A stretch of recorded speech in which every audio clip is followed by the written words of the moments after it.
ಇನ್ನು ಮಧ್ಯಪ್ರಾಚ್ಯ ಯುದ್ಧದ ಕಾರಣಕ್ಕಾಗಿ ಸೃಷ್ಟಿಯಾಗಿರುವಂಥ ಸಿಲಿಂಡರ್ ಬಿಕ್ಕಟ್ಟು ಇವತ್ತು 8ನೇ ದಿನಕ್ಕೆ ಕಾಲಿಟ್ಟಿದೆ. ಯುದ್ಧ 17ನೇ ದಿನ ಕಾಲಿಟ್ಟರೆ ಸಿಲಿಂಡರ್ ಸಮಸ್ಯೆ 8ನೇ ದಿನಕ್ಕೆ ಕಾಲಿಟ್ಟಿದೆ. ಹೋಟೆಲ್ಗಳು ಸದ್ಯ ತಮ್ಮ ಗ್ರಾಹಕರಿಗೆ ಸರ್ವ್ ಮಾಡೋದಕ್ಕೆ ಕಷ್ಟಪಡ್ತಾ ಇರೋದು. ದಿನದಿಂದ ದಿನಕ್ಕೆ ಆದಾಯ ಕುಸಿತ ಕಾಣ್ತಾ ಇದೆ. ಮಾಲೀಕರು ಸಂಕಷ್ಟಕ್ಕೆ ಸಿಲುಕಿದ್ದಾರೆ. ಹೋಟೆಲಲ್ಲಿ ಕೆಲಸ ಇಲ್ಲ. ಕಾರ್ಮಿಕರು ತಮ್ಮ ತಮ್ಮ ಊರಿಗೆ ಹೊರಟಿದ್ದಾರೆ. 5 ದಿನಗಳಿಂದ ಹೋಟೆಲ್ಗಳಿಗೆ ಕೋಟ್ಯಾಂತರ ನಷ್ಟ ಆಗಿದೆ. ಮೆನುವಲ್ ಬದಲಾವಣೆ ಮಾಡಿಕೊಂಡಿದ್ದಾಯಿತು, ಎಲ್ಲವೂ ಆಯಿತು, ಆದರೆ ಗ್ಯಾಸ್ ಸಿಗ್ತಿಲ್ಲ. ಇವತ್ತು ಸಂಜೆ 4 ಗಂಟೆಗೆ ಒಂದು ಮೀಟಿಂಗ್ ಇದೆ ವಿಧಾನಸೌಧದಲ್ಲಿ. ಅದರಲ್ಲಿ ಸರ್ಕಾರಿ ಸ್ವಾಮ್ಯದ ತೈಲ ಕಂಪನಿಗಳು, ಗ್ಯಾಸ್ ಒದಗಿಸುವಂಥ ಕಂಪನಿಗಳು ಭಾಗಿಯಾಗ್ತವೆ.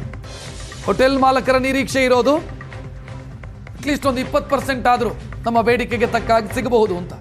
10 ಸಿಲಿಂಡರ್ ಕೇಳಿದರೆ ಕನಿಷ್ಠ ಒಂದು 2 ಸಿಲಿಂಡರ್ ಆದರೂ ಸಿಗುತ್ತೆ ಅಂತ. 20% ತಮ್ಮ ಬೇಡಿಕೆಯ 20% ಸಿಗುತ್ತೆ ಅನ್ನುವಂಥ ನಿರೀಕ್ಷೆಯಲ್ಲಿ ಹೋಟೆಲ್ ಮಾಲಕರಿದ್ದಾರೆ. ನಾರ್ತ್ ಈಸ್ಟ್ನಲ್ಲಿ ಇನ್ನೂ ಡೇಟ್ ಫಿಕ್ಸ್ ಆಗಿಲ್ಲ, ಆದರೂ ಅದು ನಮಗೆ ನಿರೀಕ್ಷೆಯಲ್ಲಿದೆ. ಆ ಇಲೆಕ್ಷನ್ ಟೈಮ್ನಲ್ಲಿ ಪ್ರತಿ ಬಾರಿ ಇಲೆಕ್ಷನ್ ಟೈಮ್ನಲ್ಲಿ ಹೆಚ್ಚಿನ ಸಂಖ್ಯೆ ನಾರ್ತ್ ಈಸ್ಟ್ ಎಂಪ್ಲಾಯೀಸ್ ಹೋಗ್ತಾರೆ. ಅದು ನಮ್ಮ ಹೋಟೆಲ್ ಮಾಲೀಕರು ಕೂಡ ಅದಕ್ಕೆ ಸಹಕಾರ ಕೊಡ್ತಾರೆ. ಅವರ ರೈಟು ಓಟ್ ಹಾಕಲೇಬೇಕು, ಓಟ್ ಹಾಕಿದ್ರೇ ಅದು ಒಂದು ನಿಯಮ ಕೂಡ. ಅದನ್ನು ಪರಿಪಾಲಿಸಲು ನಾವು ಸಂಪೂರ್ಣವಾದ ಸಹಕಾರ ಕೊಡ್ತೇವೆ.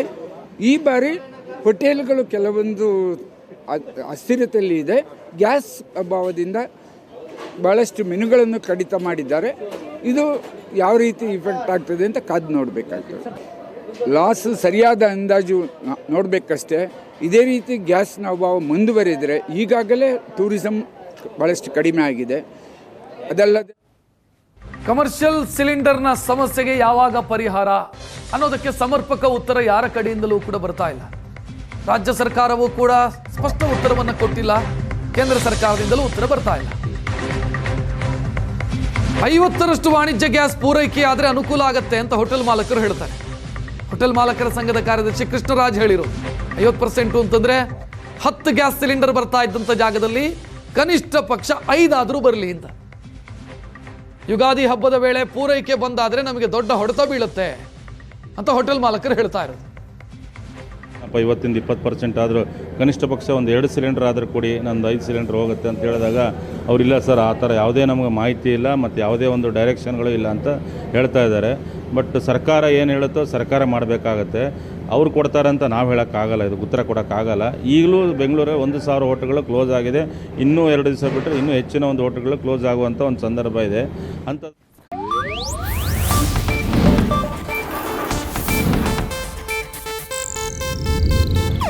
ಇದು ಏಷ್ಯಾನೆಟ್ ನ್ಯೂಸ್ ನೆಟ್ವರ್ಕ್ ಪ್ರಸ್ತುತಿ.